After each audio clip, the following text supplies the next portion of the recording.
Meine Länge und mein Gesichtsausdruck dazu. Was? Let's go. Sag mal her da. 18 cm. 18 Zentimeter. Bruder, wo bin ich da hingekommen? Wo stöhnt denn die so rum? 17 cm. Aber wird nicht besser. Ah, Was tut denn die da? 16 cm. Ach, 16 Zentimeter. Leck mir, musst du. Autsch. 15 cm. 15 Zentimeter. Angenehm ist es jetzt nicht. Möchtest mich du verarschen oder was? 14 cm. 14 Zentimeter hat ein kleiner Bub. Was ist denn mit dir? Wo bin ich denn da hingekommen? Wird schon besser. Du komplett verarschen. Wo bin ich denn da jetzt? 13 cm. Kein Junge hat auf der Welt 13 Zentimeter. Was ist denn mit dir?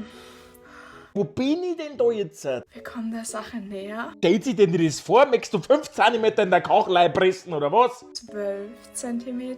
Jetzt haben wir bei 12 Zentimeter. Ist eh klar. Aha. Aha. 10, Ist doch Zipfelshaming, oder? Was soll denn das? 11, 12 cm.